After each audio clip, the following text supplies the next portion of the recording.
Someone asked me kung ito bang sobrang init ng panahon ay may kinalaman sa end times. Okay. Tanungin ko po kayo, napansin niyo po ba na maski umuulan, bumabagyo, mas mainit pa rin ang panahon kesa malamig? Ito may sasabihin ako sa inyo sa Las Vegas po ito. Yung ibang kakilala namin doon sa Las Vegas, yung mga kamag-anak, sobrang init daw sa Las Vegas nung past month. Sobrang init, mainit pa raw dito sa atin sa Pilipinas. Because I was complaining upon talking to one of our relatives there. Sabi niya, naku, don't complain. Sabi niya, because here, mas mainit. Matindi ang init. At doon sa Amerika right now, nagkakaroon na rin ng parang mini-schedule yung papatayin ng tubig, papatayin ng ilaw, mga ganon. Bagay na hindi nangyayari dati, sabi niya. So, makikita niyo po rito yung mga superpower na bansa. May nakakaranas na rin ng ganyan. So, dito sa atin, alam naman natin, malimit tayong ini-schedulean ng papatayin ng tubig, papatayin ng ilaw. Diba? So, nagagalit tayo. We tend to complain, get angry, get mad. Pero balik tayo doon sa tanong sa akin. Kanina lang kasi yun sabi niya, Pastor, ito po mga init ng panahon ngayon. May kinalaman ba ito sa end times? Ang sagot ko, yes. Dahil hindi pa naging mainit ang mundo kaysa sa init na meron tayo ngayon. Ngayon, pwede mong sabihin sa buong 12 months, pwede mong sabihin buong 12 months summer. Hindi ka rin nakakaramdam ng sobrang lamig maski December. Correct me if I'm wrong. Pero syempre, pag December talaga may time na nalalamig siya and all that, you know. Pero itong January, February, makinig po mabuti, importante ito. Itong January, February, as I observed, tawag dito? Early this year, matindi po yung naging trangkaso ko eh. Kasi ang nangyari po, dati kapag ka January, nung ako po ay medyo bata pa noon, kapag ka January po, talagang mahina po talaga ako sa lamig. Pag January, talagang minsan inuubo ko, sinisipon ako in all that, you know, di ba? Oo. Pero ang dahilan noon, dahil malamig ang panahon. Pero ngayon, di ba po nangyari?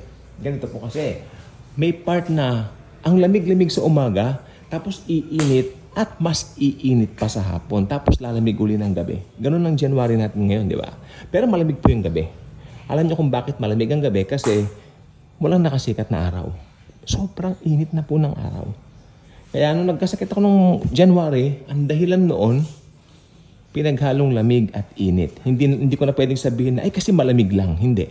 Dahil ang panahon, lamig at init. Yan po ang nangyari. Kaya itong panahon natin ngayon let's put our faith in Jesus. Yun lang magagawa natin. Huwag ka rin mag-complain dahil wala naman tayong magagawa. Gawin lang natin ang mga dapat nating gawin. Malay mo, mag-rapture na. Diba? Ako ayoko magsabi, pero itong init ba na ito ay may kinalaman din sa end times? Ang sagot ko, yes. Hinulaan po ng Bible yan. Painit ng planeta, ang sistema ng planeta. Actually, 30 years back, if you were going to read I think na-report ito sa Time Magazine, sabi nila, yung init ay cause nung ozone layer nabubutas na. That time 30 years ago, nabubutas na ang ozone layer. Malit pa akong bata noon. Malit pa bata. Sabi niya, ozone layer na susunog na. Ay, anong pakialam ko noon? Toddler lang yata ako nung maliit na bata pa ako. Pero ang alam ko, yung mga magazine na yan kasi, habang lumalaki ako, nababasa ko po dito hanggang nasira na rin po. Kasi pagka umuulan, pumapasok po dito sa sala yung tubig, nababasa yung mga gamit. Yun, nabasa po yun, naanod or something. Hindi ko na po nakita yung mga magazine yan. Pero doon ako una nagkaroon ng kamalayan na meron pala talagang pagkasira ang ozone layer. So, yes. Pero you cannot say na, napupuot ang Diyos kasi mainit. Hindi po. Talagang lahat ng puot ng Diyos inilagay na kay Jesus nung nakapako siya sa cross. Lahat ng puot ng Diyos. Tandaan nyo, today is the age of grace. Hinaanyayahan lahat ni Jesus Christ ang mga tao sa Kanya. He wants everyone to be saved hanggat maaari lang. Diba? Pero ang tao matigas Anong ginagawa? TikTok maghapon, Instagram, Facebook. Hindi po masama yan. Maganda po yan. Nakaka-enjoy po kayong TikTok. Lalo na kung ilalagay mo ng mga Word of God. Diba? Oo. maganda yan. Pero, syempre, ano ba ang nilalagay mo? Yun lang ang tanong. So, ito na pong gusto ko sabihin to. Ito pong init na ito sobrang init po ata. Huwag nyo nang hanapin yung nakaraan. Huwag nyo nang hanapin na, hindi na babalik ang nakaraan. May nakausap kasi ako kanina, sabi niya, alam mo, nung bata ako, matanda na kasi ito eh, noong 1960s, ako po, ilang taon pa bago, ilang dekada pa bago ako panganak niyan, kako. Sabi niya gano'n, nung dekada 60s, pagka talagang tag-ulan na, sabi niya. Mararamdaman mo na talaga, tag-ulan na, hanggang papalamig na ng palamig, hanggang nagbeber. Tama po yon, hanggang nagbeber na. Pagpasok ka ng September, mararamdaman mo na yung simoy Pasko. Ayun. Excited na rin mga tao magpapatugtog ng music ng Pasko.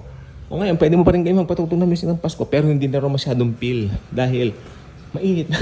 mainit ng panahon. Sobra po mainit ng panahon. So, yung mga bagyo, yan. Gusto ko sabihin, yung mga bagyong yan, nagkokos din po yan ng init. Kaya dito po sa amin sa Espanya, dito po sa Sampaloc, sa daming mga naputol na puno dati, kaya yan, nagbabaha po. Ewan ko pero sa akin, teorya ko lang naman po yan. Kahit naman po saan Yan naman po ang masasabi ko dyan.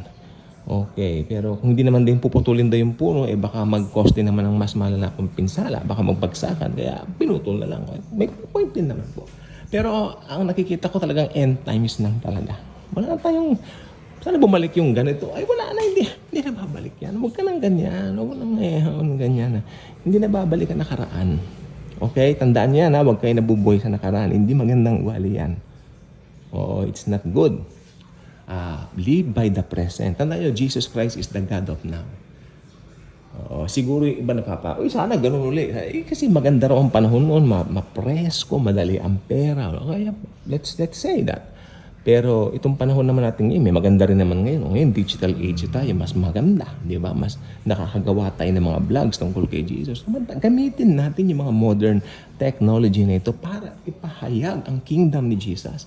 Para ipahayag yung nalalapit niyang pag-rapture sa atin. Magra-rapture, papayag ka, maiiwan yung mga mahal mo sa buhay. Na hindi mo napagpahayagan ng Word of God, ng grace of Jesus. Grace grace. Dapat ang ipahayag mo. Huwag ka magpapahayag ng takot. Huwag ka magpapahayag ng, iba nananakot, puro impyerno, puro ganyan. Kailangan daw i-preach ang impyerno. Ayun na lang. Pag Kristiyano ka na, ipipreach mo yung solusyon sa kasalanan. Hindi yung mismong pupuntahan ng mga makasalanan. Hindi gano'n. Yung solusyon. Preach the solution. And that solution is no other than the Lord Jesus Himself. Bye-bye.